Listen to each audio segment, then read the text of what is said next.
Welcome back, everybody. Hey, I'm the Dr. Bob Lee from WBLS, and we're working right here on Channel 67's Open. Hey, you know, on March the 25th, a permanent memorial was unveiled, marking the International Day of Remembrance of the victims of slavery. And joining us to discuss what this means, we have Crispin GREGOIRE, Special Advisor to the President of the 68th UN General Assembly. We welcome you to the show. Thank you. Good morning. Always a pleasure to have you. What was unveiled on March 25th? Well, on the 25th of March, we unveiled a memorial called the Act of Return. The Act of Return? Yes, which is the memorial to all the victims of slavery and the Transatlantic Slave Trade. Mm-hmm. And that includes all of those people who, the enslaved Africans who were taken from the African continent, all those who perished in the Middle Passage, and all those who toiled on the plantations in the Americas. Yeah. This is the first time that they're doing something like this, because a lot of people didn't make it to the country. That's correct. Yeah. And we want to honor their memory forever and in perpetuity. And the UN, as the beacon of human rights, we felt that there needed to be a place at the UN where we would honor the memory of these people. So there's a memorial built there at the UN? It is a memorial built. We have a Haitian-American architect who won the design competition. His name is Rodney Leon. He had previously done the burial ground in Lower Manhattan. And his design, called the Act of Return, was selected by a panel, an international panel. So it's being built, or it's built already? It's built. We unveiled it. We actually unveiled it on the 25th of March, and it's available to the public. So I urge all New Yorkers and people visiting New York to visit that memorial. What does this mark? It marks we unveiled it on the 25th of March, which is a significant date in the history of slavery, because that was the date in 1807 when the British Parliament passed an act to abolish the slave trade. Yes. Of course, you know, slavery continued even here in the United States and in the Caribbean. It wasn't until 1838 that in the Caribbean that it was ended in the British colonies, but the trade continued. Yes. Nonetheless, it was illegal after 1807 to trade in enslaved Africans. And let everybody know what the Transatlantic Slave Trade, it was a triangle, right? It was a triangle. So it was Africa, the Americas, back to Europe, and then back to Africa. Yeah. And dotted along the way, the islands, the Caribbean islands. Yes, but not only the Caribbean islands, all of Latin America, South America, Central America, the Caribbean. Yes. All they were brought to all of these places. So there's not one single country in the hemisphere except Canada where we didn't have slavery. And now there's some people questioning, maybe some young people watching say, well, why did they do that? Why was that done back then? What was the reason for bringing the slaves across throughout this transatlantic trade?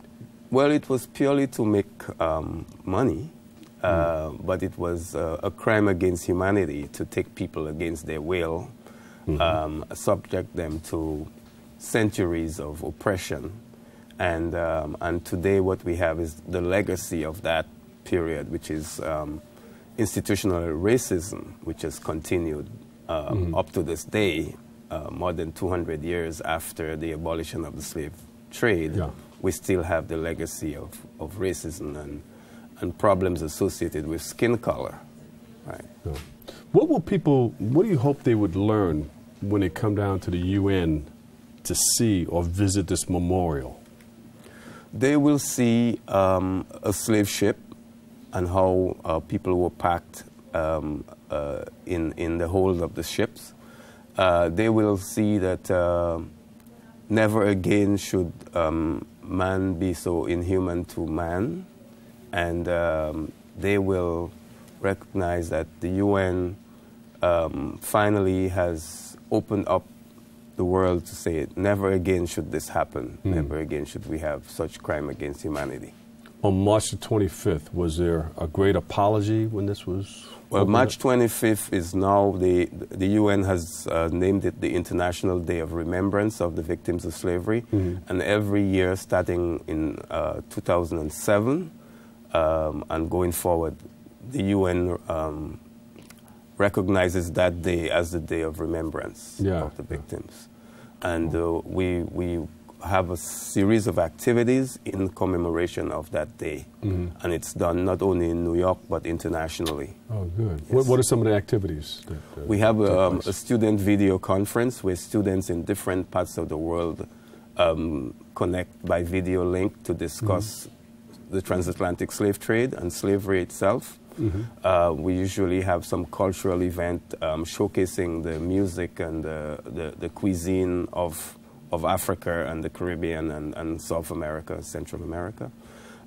We have a special meeting of the UN General Assembly to discuss the issue of racism. Yes. I should also mention that starting in this year, 2015, the UN has launched the International Decade of Persons of African Descent. And so for the next 10 years, we will be recognizing the contribution of people of African descent, especially to the Americas, and the role that the African Union has played. I should also say that this initiative was started by the Caribbean countries, what we call the Caribbean community, at the UN, with the support of the African countries and, of course, the support of the larger United Nations family. That's great. Yes. So when you go there, you said there's a slave ship there? There's actually... Talks about how people were packed in, like there's sardines? Actually... What you will see is a memorial made out of marble, shaped like a triangle, which you can walk through. And when you walk through it, there are messages in there. Is there like a kiosk and everything you can read? Yes, etched into the walls of this marble structure is a slave ship. There's actually enslaved African full size that you can see in there. You will also see a fountain when you walk out of it, which represents all the tears that were shed. Wow. And what's significant is that it's overlooking the East River, which carried enslaved Africans during the slavery period. So and New York was also a center for slavery. This is where the financing of the slave trade was based. So it's an important landmark in New York. They went all the way up the East Coast, all the way up up to Rhode Island, which is where the shipping of the slavery movement was actually based, in Rhode Island. Yes, so. And you mentioned somewhere before how they were packed. Yes, into the hold of the ships. Yes, let people know visualize what that will look like. Yes. Well, you know, you're talking about hundreds of people packed in the holds of a ship, shackled, and for a journey that would last head to foot. Yes, for a journey that would last as much as 2 months. And you know, many people just didn't make it. You have people who was living side by side with dead bodies, and quite a horrific scene. And the way they were fed, and you know, the water and the food, a little bit of food, and you can imagine the seasickness and all that, bouncing up and down in the water. And you can't move around the way you want to. So I think you know this memorial will forever memorize the people of the African continent who were brought across the Atlantic. Any final words? Yeah, I'd just like to say that it's important that as many people see it, especially young people, to understand the history. We are preparing a range of materials so that young people can access it. There is a website, which is the unslaverymemorial.org, and a lot of the information about the memorial is there. Crispin GREGOIRE, give him a big round of applause, everybody. Special advisor to the President of the 68th UN General Assembly. Thank you so much for stopping by. You're very welcome. And we would like to get some of that video. We would all like to go down there and just, you know, walk around and take a look at it and absorb everything that it has to offer. Yeah, sure. We need to know. We need to see it for ourselves. Thank you so much. Thank you so much.